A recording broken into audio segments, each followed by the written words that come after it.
This beach is a place where I go for relaxation.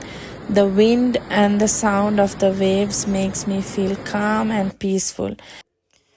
I saw I saw a very tiny holes in the sand where ants were moving in and out. I wonder how such a tiny little ants make holes from under the ground. I also wonder how quickly they speed up and run here and there.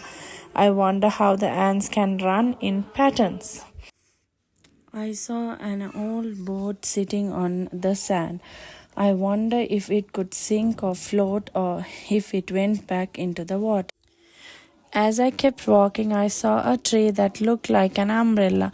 This made me wonder about landscapes and how nature creates different forms. I wonder about plant structures and how trees grows into different shapes.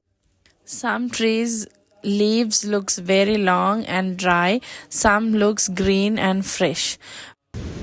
When I look at the waves, I notice how sometimes they come fast and sometimes very slow. I wonder why the waves change speed. When the waves comes towards us, I wonder why they become bubbly and milky. At the end, I also wonder why the water goes back to the sea. Sand on the beach looks different in colors, and some places were dry and some were wet. I wonder how only in wet sand we could make the sand castle. I also found a plant that made a popping sound when I pressed it. I wonder why it made that sound. I was exploring the cause and effect, sound and plant structure. I wonder how it comes there with no trees around it. As I continued walking, I noticed dry leaves on the ground. When I pressed them, they made a crunching sound. I wonder about the material, if it was dry or wet, soft or hard. The clouds looks like they are slowly moving across the sky.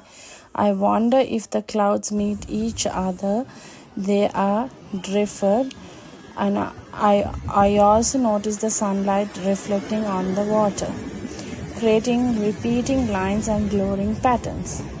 I wonder how the flowers have different colors. Some grow on the ground, some are up in the tree.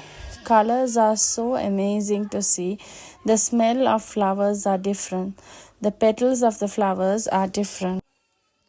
My experience at the beach connect to Holdham's idea that children and the adults learn through nature, curiosity, and through their interactions with the environment. Holdham's explains that Tiwaki views people as active explorers who make meaning by noticing, wondering, and engaging with the world around them. Holdham's writes that STEM's learning is won through children's everyday experience. Even though I'm not focusing on STEM here, the idea of learning through noticing and wondering strongly connect to my experience. All these small moments made me realize how much the nature invites us to slow down, notice, and wonder. Every sound, movement, and textures around me became a part of my thinking, and I felt more connected to the place as I walked.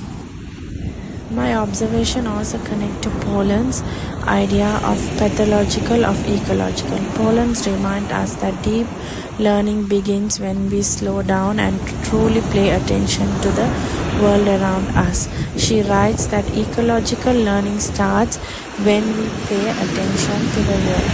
This is exactly what I was doing, paying attention to the movement, sound, textures, and the small detailings of nature. My curiosity about waves, clouds, plants, and animals reflected the gentle alternative relationship with nature world that pillows encourage.